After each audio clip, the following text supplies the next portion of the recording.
Escrever com os outros. A questão do outro é primacial em José Saramago. Desde os livros de poesia dos anos 60 e de crónicas de inícios de 70, por exemplo, em Deste Mundo e o Outro, que é o seu primeiro livro em prosa, a alteridade está na sua escrita. Na diversidade dos géneros, poesia, crónica, conto, teatro, romance, diário, em temas e cenários da sua obra, na representação das relações humanas. Sabemos como ele escreveu muito com Isabel da Nóbrega, a autora de Viver com os Outros, e como escreveu muitíssimo e a par de Pilar del Rio, que o fez feliz na vida e na morte, com o seu sorriso indistinguível. Escrevia com os amigos, a quem gostava de narrar as histórias dos textos e a quem costumava responder, se lhe perguntávamos a razão das coisas. Eu, por exemplo, quando contou que na jangada se abria uma fenda nos Pirineus, ele disse, é assim.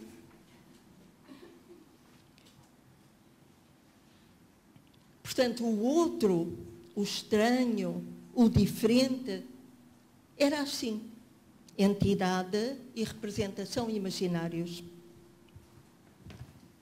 O fantástico, que é uma espécie de alteridade na forma das coisas nos aparecerem, que é uma espécie de alteridade nos próprios géneros da representação do real.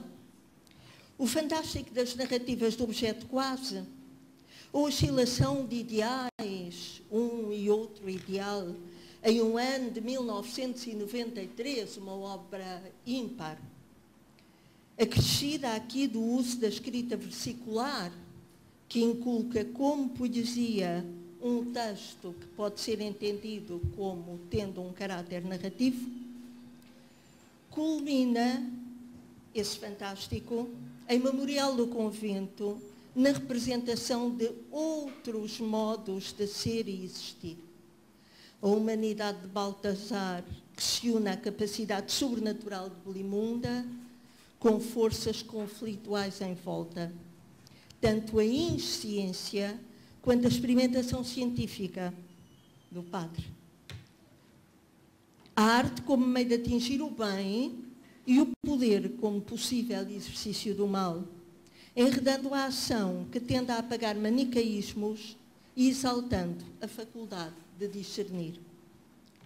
O tratamento da história nos seus romances pode ler-se como apresentação do contemporâneo através de um tempo outro, passado, que pela sua dimensão passada se torna trazida ao hoje, verificável e exemplar.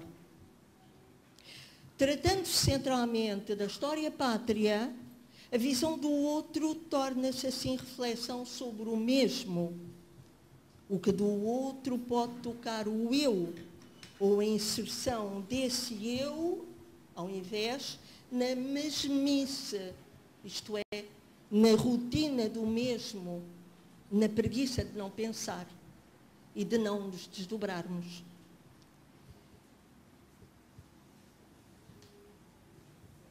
Mas essa visão do outro, sendo reflexão também sobre o mesmo, alcança nesse mesmo o que o torna específico e dele faz uma pessoa.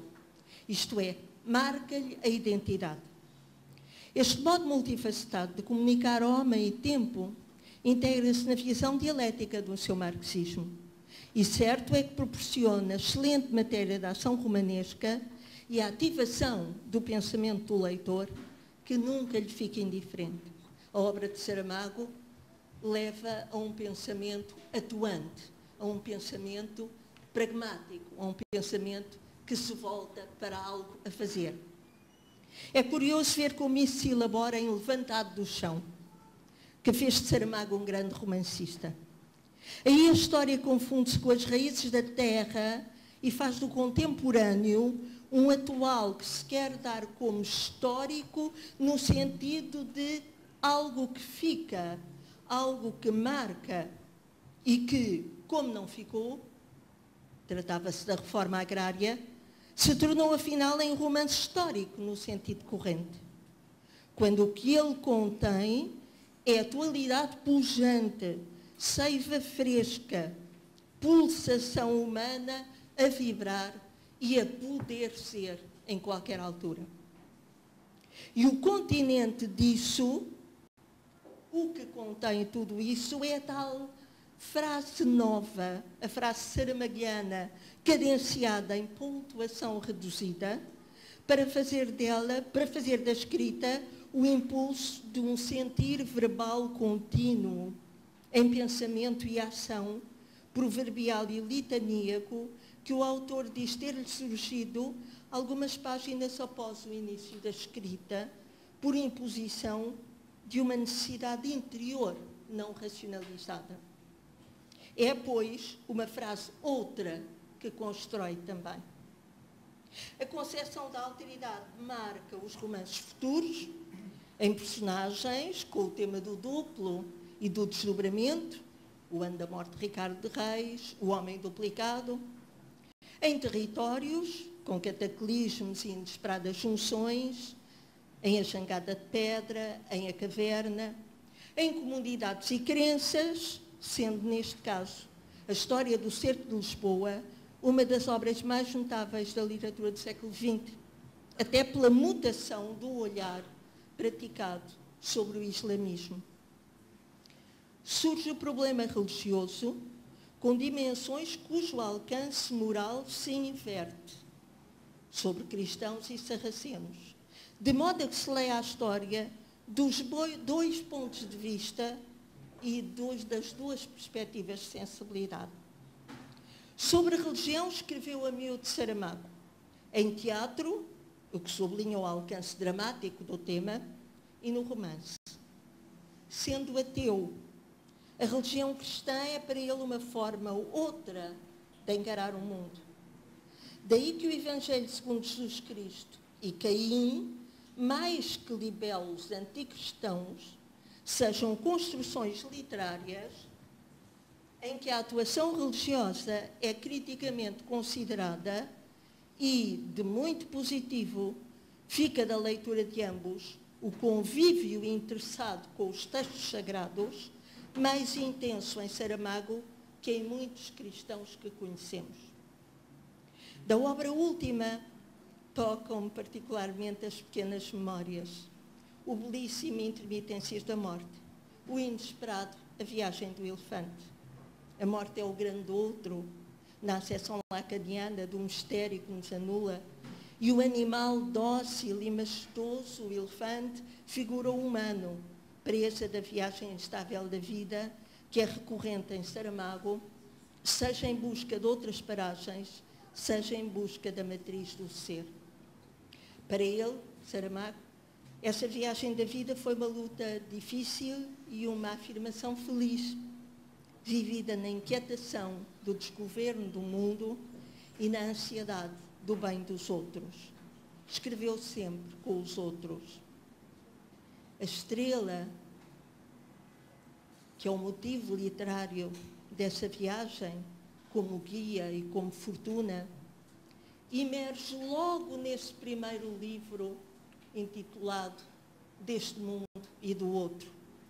Cito: quando pusermos os olhos, isto foi escrito em 1971, ou antes, porque este livro é a publicação de crónicas publicadas dispersamente. Quando pusermos os olhos no céu estrelado, não esqueçamos que os pés assentam na terra e que é sobre esta terra que o destino do homem, esse nome misterioso que queremos desatar, tem de cumprir-se. E a estrela continua premonitoriamente presente na Jangada de Pedra, 12 anos antes da atribuição do Nobel, numa frase lapidar que constitui, quanto a mim, uma síntese do percurso de vida de Saramago. E cito: mesmo que a rota da minha vida conduza a uma estrela, nem por isso fui dispensado de percorrer os caminhos do mundo.